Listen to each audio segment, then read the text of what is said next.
Olá pessoal, vamos dar continuidade aqui à aula de amplificadores operacionais. Ainda estamos na parte introdutória. A aula de hoje está dividida em duas partes. Essa aula 2A e essa aula 2B. Aqui estão os tópicos que nós vamos abordar agora e depois, no outro arquivo, na outra aula, vamos abordar o restante. Tá ok? É uma aula só, mas com 2 itens. Então, configuração das entradas, ganho de tensão, malha aberta e em modo comum, e características dos amplificadores operacionais. Nós vamos até recapitular alguma coisa que nós já vimos na outra aula, na aula anterior. Então, aqui está a nossa parte 1, que nós vamos tratar agora. Existem aqui 5 formas de se conectar as entradas de um amplificador operacional. A terminação única, não inversora, terminação única inversora. Essa aqui nós já abordamos, estamos recapitulando. Terminação dupla, sinais diferentes aplicados às duas entradas. Então essa possibilidade aqui, ela também existe, de você aplicar sinais diferentes às duas entradas. E também tem outra terminação dupla, que é o mesmo sinal aplicado às duas entradas. Na aula anterior nós falamos desse item 4, do item 1 e o item 2. E também vamos abordar esse item 4, ele é conhecido também como operação em modo comum. Vamos ver aqui um pouquinho mais dessas configurações de entrada. A terminação única, né, os tópicos 1 e 2, nós temos aqui, já mencionado aqui na aula anterior, a entrada não inversora, na entrada inversora, o sinal na entrada inversora, o sinal na entrada não inversora. Notem aqui que não há uma defasagem aqui. E aqui já há uma defasagem de 180 graus. Aqui é o que a gente acabou de falar. E note que a outra entrada fica no GND, tá ok? A entrada que não tem sinal. E aqui a terminação dupla ou diferencial. Então, terminação dupla ou diferencial. Então, nós temos aqui o sinal VD. Esse sinal VD é exatamente o sinal que está aplicado aqui no terminal não inversor e no terminal inversor, dessa forma aqui. Então, essa aqui é a tensão diferencial. E ela vai ser amplificada. O VO vai ser o ganho em malha aberta multiplicado por VD. Notem que esse valor aqui de VD, ele deve ser bastante pequeno, porque senão esse VO aqui vai ser um valor superior ao valor da alimentação. Então, eu tenho 12 volts aqui de alimentação, tem um sinal aqui de, digamos, 1 volt, aí eu multiplico aqui por 100 mil, então eu vou ter 100 mil volts aqui. É evidente que isso não acontece. O limite desse valor vai ser o VCC. Tanto o limite superior e o limite inferior vai ser o menos VE ou menos VCC. Tá ok? Então, esse VO aqui, ele está limitado. Portanto, esse VD aqui, ele tem que ter uma amplitude muito reduzida. Muito reduzida. Tá ok? Da ordem 0,01 mV multiplicado por 100 mil, eu vou ter aqui... aí eu vou ter um valor de tensão inferior ao VCC. Aqui está o equivalente a essa configuração aqui. Então, nós temos aqui 2 sinais sendo aplicados, um no terminal não inversor, outro no inversor, e a diferença entre eles, V1 menos V2, vai resultar no VD, que é exatamente o que nós temos aqui. Então, a fonte VD é aplicada nas duas entradas. E temos a outra situação, também já mencionado na aula anterior, a operação em modo comum, seria a terminação dupla, o item 4. Nesse caso aqui, como as entradas recebem o mesmo sinal, o que vai acontecer? O V0 vai ter que ser 0. Isso de maneira ideal. Claro que esse circuito aqui não é um circuito ideal. Mas, em geral, ele é da ordem de 0, muito pequeno. Quanto menor, melhor para esse tipo de configuração. Nós já comentamos, né, na aula anterior as situações em que nós temos esse tipo de operação e a utilidade desse tipo de operação. Vamos falar um pouquinho mais também. Aqui é a razão de rejeição em modo comum. Esse aqui é um dos parâmetros que são mencionados nos datasheets ou nas folhas de dados dos amplificadores operacionais. Aqui nós temos uma conexão diferencial ou terminação dupla, como a gente falou anteriormente, no slide anterior, e os sinais que são opostos nas entradas, eles são altamente amplificados. Eles são opostos na entrada. Mas os sinais comuns às entradas devem ser pouco amplificados. Ok? Só que oposto nas entradas seria aquela situação em que eu tenho um sinal na entrada não inversora e outro sinal na entrada inversora. E se eles são opostos, então eu vou ter um V1 menos V2, vai ser um valor mais elevado, que vai resultar numa amplificação mais elevada. Tá ok? Esses opostos aqui. Espero que vocês tenham compreendido, né? Vamos voltar aqui para o slide anterior. Aqui, ó. Aqui tem um sinal com uma fase e aqui tem um sinal com a mesma fase. Então, na medida que esse sinal está aumentando, esse aqui também está aumentando. O V1 está aumentando de valor, supondo que ele seja aqui uma senoide como essa aqui, ou como essa aqui, melhor dizendo. Aqui seria o V1. Então, nesse semiciclo aqui positivo, ele está subindo aqui. E esse aqui também, digamos que ele seja na mesma fase. Então, esse aqui também vai estar subindo. Ele vai fazer a diferença, V1 menos V2. Então, se esses sinais têm a mesma fase, e se eles tiverem a mesma amplitude, o V0 vai tender a zero. Na medida em que eles tiverem uma amplitude diferente, o V0 vai ser o resultado dessa subtração, V1 menos V2. Ele vai realizar essa operação matemática. Esse seno menos esse outro seno. E simplesmente vai apresentar o resultado aqui na saída. Agora, se forem opostos, ou seja, esse aqui tiver esse aspecto, tá? E o outro sinal, o V2, tiver esse outro aspecto aqui, esse aqui, esse aspecto. Percebe? Então, o V2 nesse aspecto e o V1 nesse aspecto. Ok? Então, nesse caso aqui, quando ele fizer a diferença, ele vai somar. E a amplitude desse valor VD vai ser maior. Ok? Então, é isso que a gente está afirmando aqui nessa linha aqui. Tá?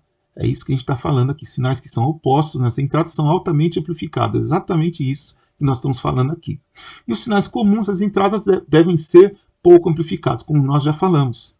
E aqui está um exemplo, né? O ruído ou qualquer outro sinal de entrada não desejado, geralmente comum às entradas, a ambas as entradas, tende a ser atenuado.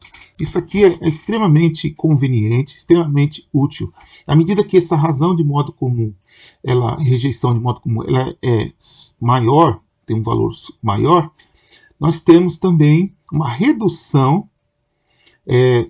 da amplitude do sinal na saída devido ao ruído ou alguma entrada não desejada. Então, essa é uma característica, né, uma aplicação dos amplificadores operacionais bastante relevante. Vamos falar aqui do ganho de malha aberta. Ganho de malha aberta. Então, aqui tem a definição, a variação da tensão de saída para uma dada variação da tensão de entrada. Sendo que essa entrada aqui é aquela entrada diferencial. Nesse caso aqui, é importante, aqui é o VD, ok? É o VD que é multiplicado pelo ganho de malha aberta, tá? O ganho de malha aberta ele sempre multiplica o VD, ok? Que é essa tensão aqui, deixa eu mostrar rapidamente. Aqui seria isso aqui, ó. Então, essa tensão aqui, que é a tensão de entrada que está sendo amplificada pelo ganho de malha aberta. Então, a sua medição é em corrente contínua ou frequências muito reduzidas. E o AVO tem essa notação aqui. Às vezes aparece só com o O, sem o V, mas é bom designar aqui o AVO, porque aqui é amplificação de tensão. Se for de corrente, vai ser AIO. Tá ok? Tem alguns casos que usa ganho de corrente. E seus valores reais vão desde alguns milhares até cerca de 100 milhões em amplificadores operacionais mais sofisticados. Então é importante ter isso em mente. E nós temos aqui um pouco de notação, tá? Então, sempre que aparecer isso aqui, é o ganho em malha aberta. Às vezes, o ganho em malha aberta aparece assim também, tá ok? Então, vocês têm que ficar atentos ao contexto, tá ok?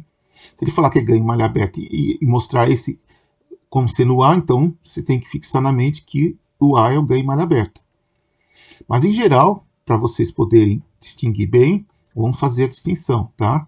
O A com ganho em malha fechada ou com realimentação. Tá? Isso aqui tudo é notação e ela varia muito de livro para livro, tá? De autor para autor. Vamos falar agora desse tal de offset, o nível DC. É uma outra característica dos amplificadores operacionais. A causa aqui é o casamento imperfeito dos dispositivos de entrada. Essa é a causa aqui do nosso offset. Os dispositivos de entrada eu estou me referindo ao chip e aos terminais de entrada desse chip. Ok?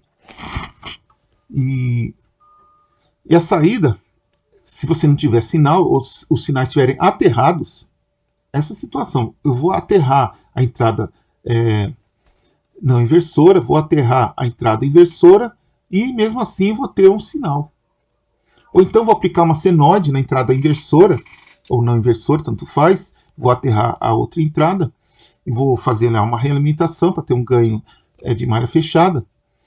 E quando eu tiver um sinal, o sinal vai estar sempre acrescido de um nível DC. Acho que vocês têm familiaridade com isso, ok? Como que seria um sinal acrescido de um nível DC ou offset. A solução para isso tem essa situação aqui, como se houvesse uma tensão CC na entrada e que eu vou colocar uma outra tensão CC na entrada que anule essa aqui. Tá? Então, aqui na entrada, CC aqui na entrada, eu ainda estou dentro do meu chip. Tá ok? Aqui, agora, eu vou fazer a compensação do offset, evidentemente, fora do chip. Então, eu acrescento uma diferença potencial, que ela é oposta a essa diferença potencial interna. Então, vocês imaginem a seguinte situação. Dentro do amplificador operacional, eu tenho aqui uma tensão elétrica que vai ser amplificada e lá na saída ela vai servir de offset para o sinal de saída. Então eu coloco aqui na entrada, na parte externa, uma tensão elétrica que vai cancelar com a que está dentro. Tá? É como eu pegar um sinal sinoidal aqui e acrescer ele de um nível, de um offset negativo. Já que eu tenho um offset positivo aqui na entrada, dentro do chip, então eu ponho um offset negativo aqui. Então, quando houver o acréscimo, na verdade vai cancelar e o sinal ele vai estar na saída como na entrada, sem offset. E os CIs comerciais, em geral, eles têm um ajuste da tensão de offset. Você simplesmente coloca ou um resistor, ou você aplica uma tensão elétrica e você ajusta o offset. E o valor da tensão offset nos amplificadores comerciais está situado nessa faixa aqui de 1 mV a 100 mV. Quanto menor, melhor. Aqui vamos falar um pouquinho mais aquilo que a gente acabou de mencionar. Se eu coloco aqui, eu tenho um amplificador não inversor aqui. Tenho 0 volts na entrada. Evidentemente que eu vou ter 0 multiplicado por A, vai dar 0. Só que devido ao casamento das impedâncias internas na entrada do amplificador operacional, eu tenho um valor que não deveria ter, que nós chamamos de offset. Tá bem? Aqui deveria ser 0, mas não é na prática. Na teoria até é, mas na prática não. Se for no laboratório, vocês vão notar que vai ter um V0 quando você colocar 0 aqui. Nos amplificadores operacionais mais modernos, isso aqui é muito pequeno, muito pequeno. Da ordem 0,001 volts, ou 0,1 milivolts. Aqui temos a mesma situação, agora com uma compensação no offset. Eu estou acrescentando essa fonte aqui, que ela vai, de certa forma, anular o efeito da tensão de offset interna ao chip. Tá? E aí eu vou ter o quê? O 0 volts. Então, quando o V1, que é imagina uma senoide, na hora que ela passar por 0, do positivo para o negativo, bem na transição, eu vou ter 0 também aqui. Tudo bem? Ou essa configuração aqui. Alguns amplificadores operacionais eles vêm com 2 pinos adicionais destinados ao offset. E o datasheet, o fabricante, ele informa que você deve colocar uma resistência. Se o offset for algo que estiver inconveniente, às vezes, ou até com uma certa frequência, nós toleramos o offset. Mas aqui, nesse caso, nós queremos o offset igual a 0, tá? Então, a gente usa esse resistor aqui, tá bem? E aqui é o ganho de malha aberta. Note que o ganho de malha aberta aqui, ele está com uma notação diferente. Ele deveria estar AVO, AVO e AVO, mas foi colocado o A sem o VO, tá ok? Então, fiquem atentos no contexto, tá? Banda passante, nós aqui é o intervalo de frequências do sinal de entrada, simplesmente isso. Então, ele vai, em geral, os amplificadores operacionais, eles amplificam nessa faixa. Então, nós temos aqui, esse gráfico mostra bem o que acontece. Eu tenho aqui o meu ganho, até uma certa frequência esse ganho permanece igual, mas a partir de uma certa frequência, o amplificador operacional ele não consegue responder adequadamente às variações do sinal e ele também produz uma atenuação devido a frequências elevadas.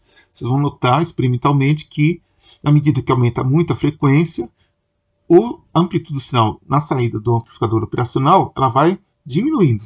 Maior frequência, menor amplitude do sinal na saída do amplificador operacional. Evidentemente, a partir de um certo valor de frequência, tá ok? Esse intervalo aqui, ó, de 0 até esse valor, eu tenho o ganho constante. E aqui ele começa a diminuir, ou seja, eu vou diminuindo o ganho até chegar aqui no 0. E o 0, o que é o 0? 0 dB é o Vs igual a VE, ou seja, não tem amplificação. E aqui tem uma importância. Por que isso é importante? Porque se eu trabalhar com o meu amplificador com um sinal que ele tem uma queda muito brusca, muito acentuada, ou essa frequência que está aqui ela é muito reduzida, tá? A frequência que determina esse joelho aqui, então isso acaba resultando no quê? Distorção. Então eu tenho um sinal aqui e tem esse sinal que é esse aqui, porém distorcido. Então a preocupação com essa inclinação ela é muito grande, sob pena de ter distorção do sinal. Que um sinal assim, onda quadrada, ele tem as harmônicas de composição em série de Fourier. Vocês vão encontrar aqui uma soma de ondas harmônicas com frequências dobradas de uma em relação à outra, frequências superiores de uma em relação à outra, de tal forma que quando eu atenuar muito esse ganho, essas harmônicas, essas componentes desse sinal aqui, elas também vão ser atenuadas. E a predominância vai ser da parte que está aqui nesse platô. Tá ok? Vamos seguir. Aqui é um amplificador operacional, características desejáveis. Então tem essas 4 que nós já vimos. Essa a gente acabou de comentar. Essa faixa de passagem também. Vamos falar do slew rate já já. E a deriva, deslocamento de fase e a curva transferente. Vamos mencionar isso. Mas vamos falar do slew rate. Então o slew rate o que é? É uma distorção na saída do amplificador operacional devido a um sinal de entrada com frequência muito elevada. Essa é outra limitação do projeto e construção de circuitos, no caso aqui, amplificador operacional. E nós temos aqui, então, a ocorrência do slew rate. Uma certa frequência aqui, olha o que acontece. Em vez de ter uma senoide na saída, como deveria ter, eu tenho aqui uma onda triangular. E o slew rate ele tem um valor. O slew rate vai ser o quociente entre a variação da tensão, aqui a variação da tensão elétrica, com a variação do tempo correspondente a essa variação da tensão elétrica. Então eu tenho aqui esse quociente, vai permitir o cálculo do slew rate. Outra forma é um sinal aplicado na entrada e o sinal de saída, ele com uma certa distorção, mas aqui é feito uma aproximação aqui, né, pontilhado, de tal forma que eu visualizo aqui o meu slew rate, tá ok? Isso aqui é exatamente o que a gente acabou de falar. E aqui os valores, ó, o slew rate varia entre 0,5 volts por microsegundo, 1 volts por microsegundo, e até 2000 volts por microsegundo. Note que um amplificador operacional desse aqui deve custar bem caro, que ele tem uma característica que o diferencia dos demais em comum, um slew rate muito grande. Finalmente, a fórmula, a expressão matemática do slew rate. Nós não vamos deduzir essa expressão, ela foge ao escopo, a dedução dessa expressão, mas nós estamos mencionando aqui uma dessas características do amplificador operacional, o slew rate, e a frequência máxima é limitada pelo slew rate. Finalmente, vamos ver como determinar a banda passante devido ao slew rate. Como você faz? Aplica uma onda senoidal na entrada, aumenta a frequência até o início da distorção, anota a frequência em que a distorção aconteceu. Aí você mede a amplitude do sinal distorcido na saída. Você vai lá olhar o sinal e mede a amplitude de pico desse sinal. E efetua o cálculo do slew rate, conforme o slide anterior. Então eu vou aplicar essa fórmula aqui. O slew rate vai ser a frequência máxima, que é o que pede aqui. Vai ser o valor de pico do sinal na saída, que é o que pede aqui embaixo, no anotar, ok? Então você tem o slew rate. Você pode inverter, aumentar a amplitude e medir a frequência onde ocorre a distorção. Aqui aumentou-se a frequência e mediu-se a amplitude. Aqui inverteu, ok? E o resultado costuma ser o mesmo para duas formas. E aqui um outro método, tá? Aplicar uma onda quadrada na entrada, ajustar a onda de saída do osciloscópio, a fim de verificar o atraso de transição da onda quadrada, medir a amplitude do sinal na saída, anotar, medir o tempo entre o início da transação e o seu final, e anotar. O slew rate será o quociente entre a amplitude e o intervalo de tempo. Nós temos um experimento que eu captei lá da internet, e aqui temos 3 sinais, e na medida que eu vou aumentando a amplitude, eu vou ter um sinal distorcido. Olha aqui, aumentei a amplitude para uma mesma frequência e ocorreu a distorção. Essa distorção é chamada de slew rate. Tá? Então ela é um limitante do amplificador operacional. Então aqui o sinal sem distorção, você nota que é uma senoide na entrada e uma senoide na saída, com um certo ganho. Depois, o início da distorção. Então vou aumentando a frequência do sinal na entrada até que eu encontro esse sinal. Notem que ele não é mais uma senoide, mas ele é uma senoide distorcida. E vamos calcular o slew rate, tá ok? E essa aqui é com bastante distorção, tá? Então tá aqui uma onda triangular praticamente. Então a frequência máxima, frequência de pico e o slew rate. Vamos ver aqui a frequência máxima, 15 MHz. Esse aqui é o valor que temos aqui na tela do osciloscópio, 15 MHz. A tensão de pico, essa tensão daqui até aqui, corta aqui no meio o sinal, e a tensão de pico vai ser aqui da crista até aqui no meio, ok? Essa é a tensão de pico. E aí aplicamos a fórmula e encontramos o nosso slew rate, tá ok? Que é um valor bastante razoável e compatível com o que nós temos na literatura, variando a amplitude ao invés de variar a frequência. Mas no item posterior, nós temos uma outra condição, variar a frequência. Então, mexida aqui também na frequência, valores maiores, valores bem maiores, nós encontramos aqui a distorção acontecendo. Segundo essas imagens, nós vemos aqui que a frequência máxima é 11 MHz. O V de pico correspondente é esse aqui, e está aqui a expressão. Só aplicar essa fórmula, nós encontramos aqui 467 volts por microsegundos, que é a variação da frequência, tá? Como a gente mencionou. E agora um outro caso, tá? Totalmente diferente. Nesse caso aqui nós vamos calcular o slew rate usando a onda quadrada. Nas figuras nós notamos a presença da onda quadrada. Então é isso que nós vamos utilizar agora. A gente usa basicamente aquele roteiro que a gente apresentou anteriormente. Então ΔT vai ser 1,52 microsegundos, que é esse intervalo de tempo aqui, ó, que por sua vez é calculado automaticamente. Então vamos lá, o ΔV, esse valor 960 mV, está bem aqui, ó. Estou usando esses valores que estão aqui, que são os resultados dessas medições. Aqui o ΔV, esse pedacinho aqui, e o ΔT, que é esse pedacinho aqui, ok? Fazendo um quociente entre eles, 0,63 volts por segundo. Então, para obter a banda passante, basta colocar senoide e utilizar a expressão.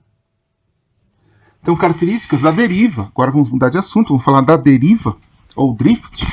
Então, é uma variação indesejada e aleatória do sinal de saída independente de sinal aplicado na entrada. A origem é térmica. E os fabricantes eles sempre fornecem gráficos e grandezas que permitem estimar esse efeito de deriva. Ele é bastante indesejável, porque a situação seria assim. Você aplica um sinal fixo na entrada, um sinal DC, por exemplo, de 2 volts, passa pelo amplificador, você tem na saída aqui, digamos, 40 volts na saída. Só que eu observo que esses 40 volts ele vai subindo de valor. A entrada está fixa, mas a saída, o valor que eu meço na saída, ele está aumentando de valor. Assim, de uma forma que eu não desejaria que aumentasse. Pode ser que lá na frente aconteça uma estabilização, mas é preocupante essa variação do valor no sinal de saída devido a esse drift, tá ok? E a solução é o circuito de compensação interno. O deslocamento de fase que é intrínseco ao circuito integrado. E aqui nós temos aqui a definição e o tempo de resposta do circuito integrado dá origem a esse deslocamento de fase, tá ok? Os fabricantes fornecem gráficos e grandezas que permitem estimar o deslocamento de fase. Essa aqui é a última característica que nós vamos abordar, e a ideia é o seguinte: essa aqui é uma curva de transferência. Nós podemos fazer o seguinte: vamos colocar um sinal aqui na entrada, ele varia ao redor do zero, do eixo de 0 volts, tá? Então vamos ter aqui o seguinte comportamento: esse ponto aqui, vamos trocar de cor.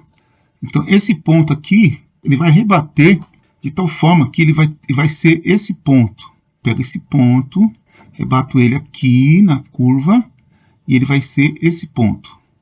Esse outro ponto seguinte, eu venho aqui, rebato ele na curva e ele vai ser esse outro ponto. Esse outro aqui, também rebato na curva, vai ser esse outro ponto. Ó, esse ponto, esse ponto, esse ponto, esse ponto, aqui, ó. Rebati na curva, ó. Se eu consigo fazer aqui, esse ponto aqui. Esse outro ponto seguinte, mesma coisa, eu vou rebater ele. Uma forma gráfica de você determinar a saída de um sinal a partir de uma entrada, utilizando a curva de transferência. Tá? Eu acho interessante isso aqui. Na verdade, a gente está aplicando um ganho. Vocês vão ver isso já já.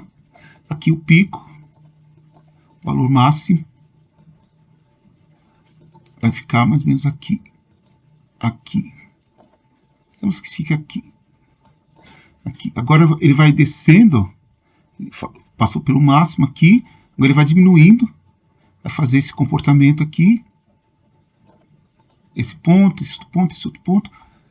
E se eu rebater aqui embaixo, aqui, rebater esse ponto aqui, por exemplo, aqui embaixo, aqui, vou ter aqui o mínimo aqui. E aí eu vou ter reproduzido aqui meu sinal. Vou fazer aqui de outra cor. Vai ficar assim, ó.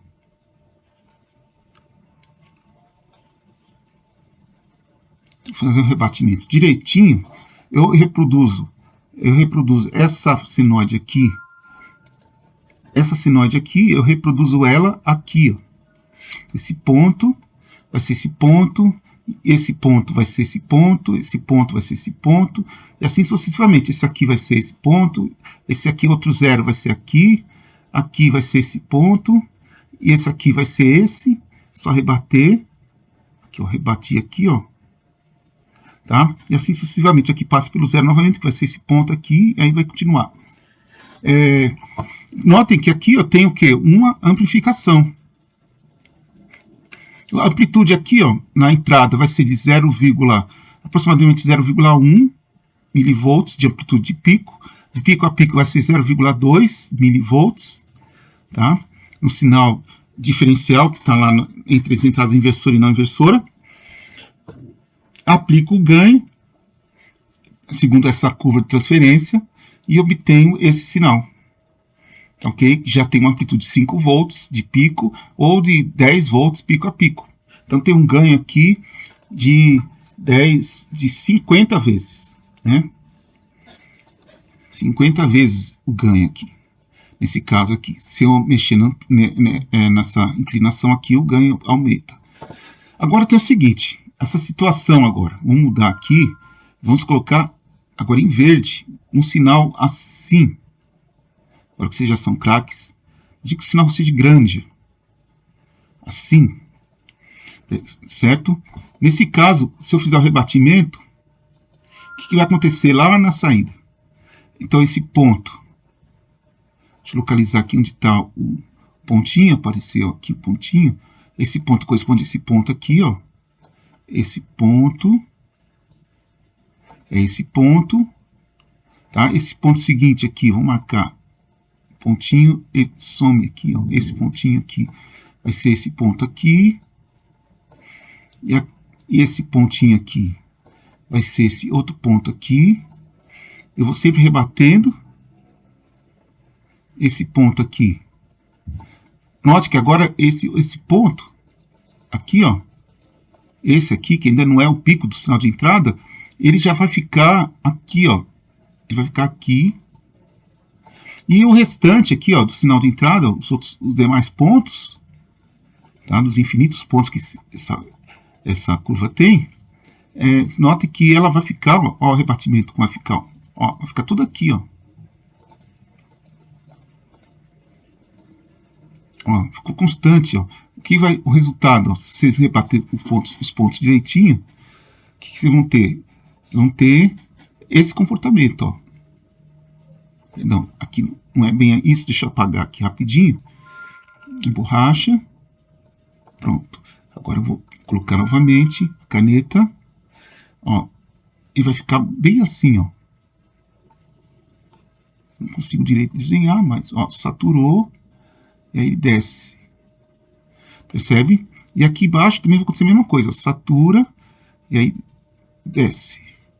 Tá? Note que aqui o ponto, a curva amarelo é a saída, tá? Aqui é a saída. E vocês notem aqui que a entrada é esse sinal verde aqui, com amplitude elevada, tá? Superior a 0,4 milivolts de pico, ou 0,8, aqui aproximadamente 0,8 milivolts de pico a pico, tá? Se eu tivesse desenhado direito. E aqui o rebatido, ó, ele subiu, mas chegou aqui, ó. Ó. Aqui é o limite da alimentação do circuito. Tá? Eu vou até escrever aqui, ó. Aqui seria, deixa eu ver se eu consigo posicionar aqui. Aqui, ó. Que seria o VCC. Alimentação VCC. Ele satura aqui. E mesma coisa aqui embaixo. Aqui, ó. Você tem o menos VCC. Estou fazendo a mesma cor do gráfico aqui, mas é coincidência. Pronto.